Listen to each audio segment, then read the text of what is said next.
Kami, calon guru penggerak Angkatan 11 Kota Palembang, Provinsi Sumatera Selatan, akan melaksanakan demonstrasi kontekstual modul 2.3 coaching dalam supervisi akademik yang terdiri dari pengamat atau observer, coach, dan juga coachee. Bersama saya, Yuanisa Walimun dari SD Negeri 1 Palembang, dan rekan saya, Dana Prasetya dari SD Negeri 1 Palembang. kemudian Hamzan Sukri dari SMA Negeri 10 Palembang. serta M. Aji Purnomo dari SDN 65 Palembang. selamat menyaksikan.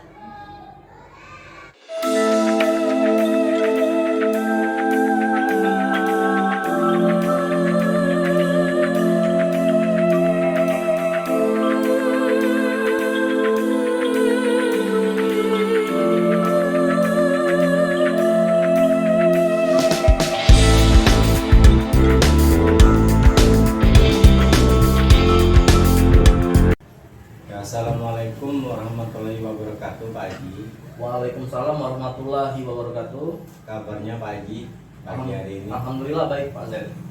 Ya alhamdulillah, wa syukurillah Pak Haji. Alhamdulillah di pagi hari ini sesuai dengan rencana kita. Jadi kita akan melaksanakan coaching. Nah, ada beberapa pertanyaan di awal pelaksanaan ini Pak Haji. Santai saja Pak Haji ya. Ya, baik Pak. Ya. Siap. Jadi kita akan diskusikan tentang asesmen Pak Haji, tentang rubrik penilaian yang nanti pada proses coaching kita akan diamati dan dinilai sesuai dengan rubrik penilaian atau asesmen tersebut Pak Haji. Jadi intinya Pak Haji dalam asesmen tersebut bahwa di dalamnya itu apakah alur tirta itu sudah terlaksana atau belum. Lalu nanti Pak Haji memberikan pertanyaan berbobot kepada coachee dan bagaimana coachee tersebut merespon pertanyaan tersebut. Dan di dalam pertanyaan tersebut ada beberapa tanggapan yang nanti disesuaikan dengan prinsip coaching kita Pak. Antara lain prinsip kemitraan, lalu yang kedua ada proses kreativitasnya, lalu bagaimana nanti Pak Haji memaksimalkan potensi, dan jangan lupa presensinya, kehadiran penuhnya. Jadi dari beberapa proses tersebut, kira-kira kompetensi apa yang nanti hendak Pak Haji kembangkan dalam proses coaching ini? Silakan Pak. Baik Pak Zen. Yang pertama kompetensi yang akan saya kembangkan yaitu presensi atau kehadiran penuh, di mana coach mendengarkan secara aktif dan memberikan pertanyaan yang berbobot kepada coachee Pak. Oh iya, baik sekali Pak. Jadi kompetensi mengenai kehadiran penuh yang akan Bapak kembangkan, kira-kira Pak spesifikasinya tentang kompetensi itu apa saja Pak? Yang pertama Pak, saya ingin coachee itu mengemukakan permasalahan yang dia hadapi. Kemudian coachee mampu mencari cara penyelesaian dari permasalahan yang dihadapinya Pak. Jadi memang Pak, dua kompetensi tadi itu, yang pertama tadi presensi, yang kedua mengenai permasalahan. Iya, Pak. Nah dari situ Pak, kalau kita lihat lebih lanjut dari kompetensi yang kedua yang Bapak kembangkan tadi, itu minimal Pak, kalau kita belajar di kelas kan ada indikator, Iya, Pak. ada tujuan. Iya, Pak. Nah kira-kira indikator apa yang Bapak kembangkan dalam kompetensi tersebut? Yang pertama indikator keberhasilan, saya ingin coaching itu Pak mampu menemukan dari permasalahan-permasalahan yang dihadapi, kemudian langkah-langkah dalam menyelesaikan permasalahan. Jadi jika si coaching tersebut mampu menyebutkan atau menjelaskan langkah-langkah tersebut, berarti dapat dikatakan coaching tadi berhasil Pak? Iya, jadi indikatornya itu Pak. Ya. Nanti silakan Bapak melakukan proses coaching. Nanti observasi ini kita akan lanjutkan setelah Bapak melaksanakan proses coaching. Oke, baik Pak. Ya, jadi butuh kesiapan dan keteguhan hati juga Pak. Antara lain menghadirkan presensi tadi. Baik, terima kasih Pak Haji kerjasamanya. Mudah-mudahan prosesnya berlangsung dengan baik dan sesuai dengan agenda yang telah direncanakan. Demikian Pak Haji pertemuan kita sekarang, nanti kita lanjutkan setelah proses ini selesai. Oke Bu Yuhan, Assalamualaikum warahmatullahi wabarakatuh. Waalaikumsalam warahmatullahi wabarakatuh Pak Haji. Bagaimana kabarnya hari ini Bu? Alhamdulillah sehat Pak. Bapak gimana kabarnya Pak? Alhamdulillah sehat juga. Alhamdulillah.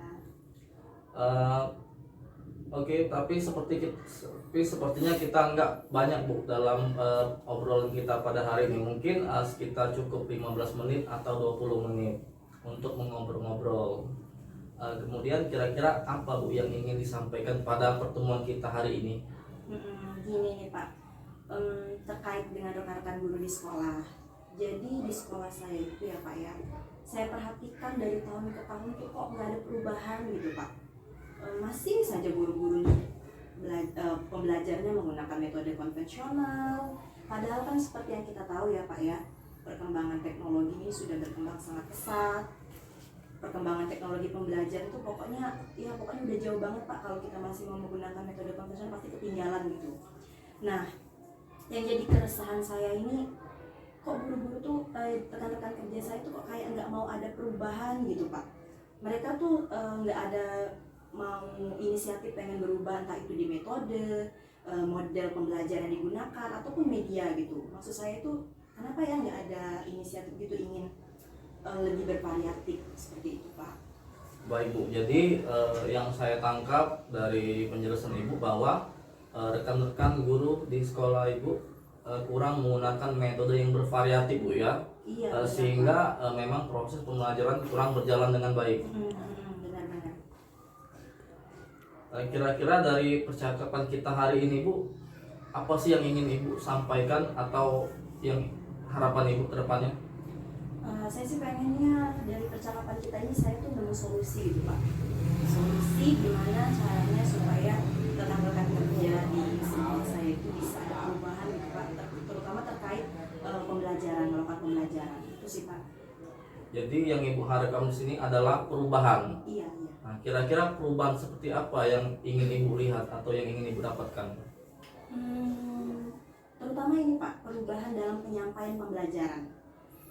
Misalnya aja nih Pak ya, kan kita tahu sekarang udah banyak banget guru-guru itu menggunakan aplikasi-aplikasi pembelajaran, contohnya Quizizz, atau juga mungkin bisa memanfaatkan Canva kan Pak, sekarang yang lagi marak. Tapi di sekolah saya itu belum gitu Pak.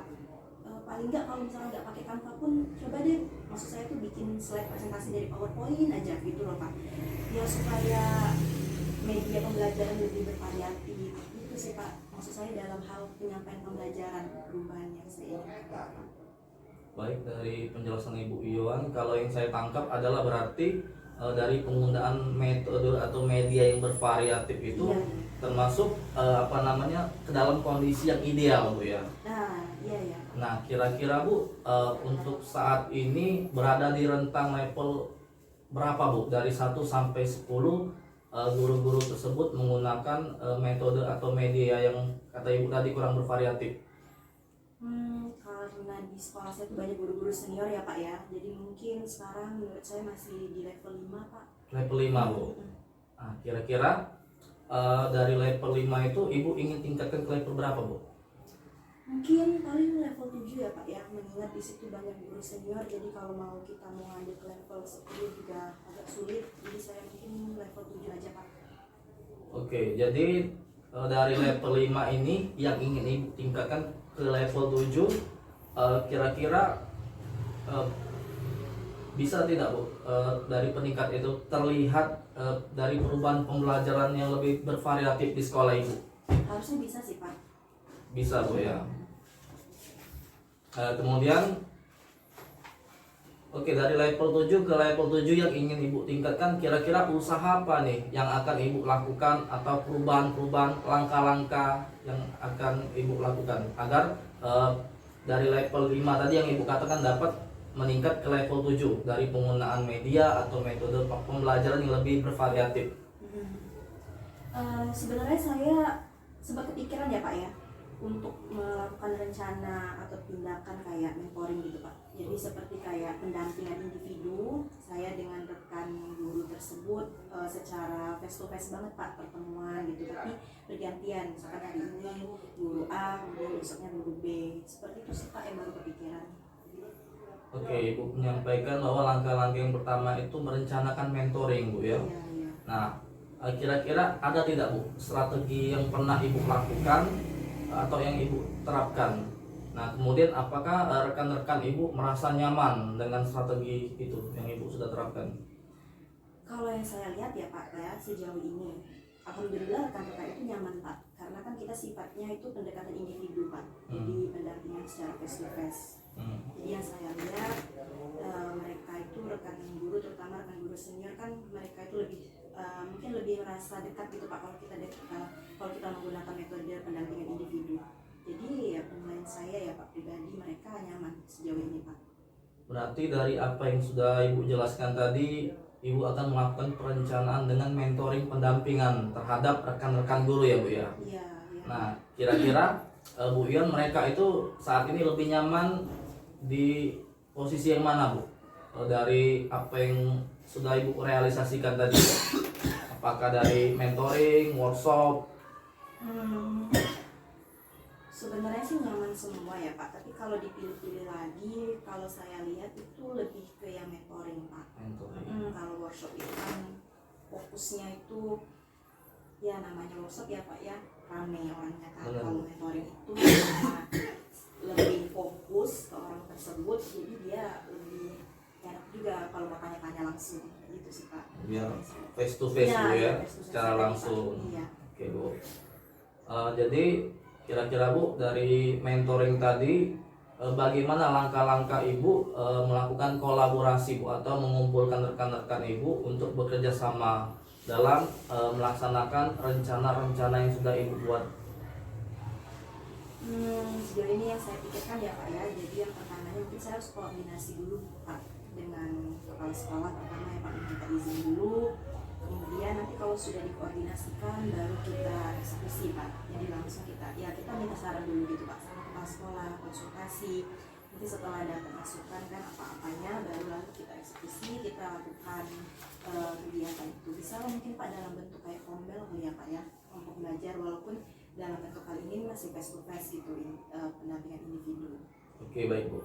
Nah kira-kira Bu kapan akan direalisasikan rencana-rencana tersebut kira-kira? Secepatnya Pak. Secepatnya? Iya secepatnya. Saya kepikiran sih Pak mungkin setelah ngobrol ini saya akan langsung ketemu kepala sekolah nih Pak rencananya setelah kita ngobrol. Oke bagus sekali Bu yang dari rencana-rencana yang akan Ibu lakukan tersebut berkolaborasi dengan rekan kepala sekolah Bu ya. Kemudian dari percakapan yang kita sudah lakukan ini apa yang Ibu dapatkan kira-kira? Akhirnya saya tuh seperti mendapatkan solusi ya Pak ya. Jadi lebih terbuka lagi bahwa ya untuk membuat rekan-rekan sejawat saya tadi bisa melakukan perubahan dalam hal ini penyampaian pembelajaran, mungkin saya akan mencoba yang saya rencanakan tadi Pak, ingin melakukan mentoring dan juga workshop. Tapi untuk langkah pertama ini saya coba mentoring. Oke, jadi alhamdulillah Bu Iwan dari apa yang sudah Ibu sampaikan tadi sudah terdapat gambaran Bu bagaimana cara Ibu menciptakan perubahan-perubahan yaitu dengan agar penggunaan metode atau media yang lebih bervariatif lagi. Oke Bu, saya ingin mengetahui nanti mungkin kita dapat berkumpul lagi membahas tentang permasalahan ini. Saya ingin melihat sampai sejauh mana kegiatan yang sudah Ibu lakukan, apakah berjalan dengan baik ataukah terdapat kendala-kendala. Nah, nanti kita akan ngobrol-ngobrol kembali Bu. Oke. Baik Bu Iwan, saya rasa cukup pada pertemuan kita kali ini. Saya harap dapat berjalan dengan baik tanpa suatu kendala apapun. Oke, baik Bu Iwan, saya akhiri dengan Waalaikumsalam warahmatullahi wabarakatuh. Terima kasih Pak. Oke. Assalamualaikum Pak Haji. Waalaikumsalam Pak Zen. Jadi Pak Haji tadi sudah melaksanakan coaching dengan Bu Iwan tadi ya. Nah, sebelum penutupan Pak Haji, saya akan mengajukan beberapa pertanyaan. Tentunya pertanyaan ini dilaksanakan setelah pasca observasi ini.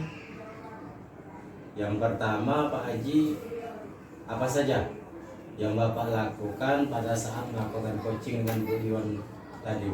Oke baik Pak, jadi saya sudah melakukan coaching dengan Bu Iwan, di mana dalam melakukan coaching tersebut sudah menjalankan alur TIPTA, yaitu menanyakan tujuan identifikasi yang sudah terencana, kemudian aksi nyata dan tanggung jawab, sehingga alur tersebut bisa menggali coaching untuk menciptakan atau menemukan permasalahan serta solusi-solusinya.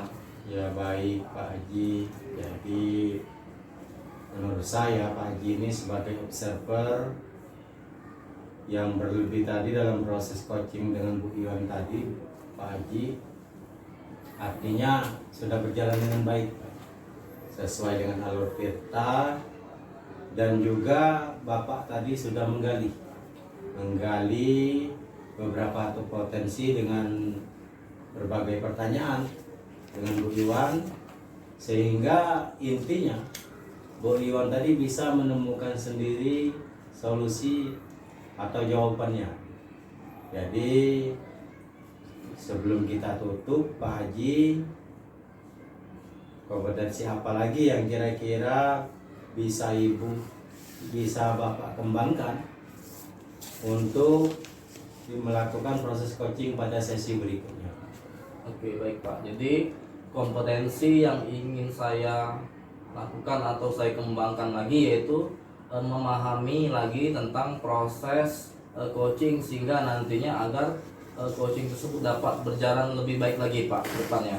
Alhamdulillah Pak Haji, semoga kedepannya proses coaching kita ini Pak Haji berlangsung dengan baik, dan pada sesi-sesi berikutnya kita akan bisa memperbaiki baik dari segi proses pembelajaran maupun segala sesuatu yang berkaitan dengan proses coaching tersebut. Terima kasih Pak Haji. Saya tutup pertemuan kita pada hari ini. Yang mudah-mudahan nanti kita bertemu lagi dan bisa berdiskusi lagi mengenai proses coaching tersebut. Terima kasih. Baik Pak, terima kasih.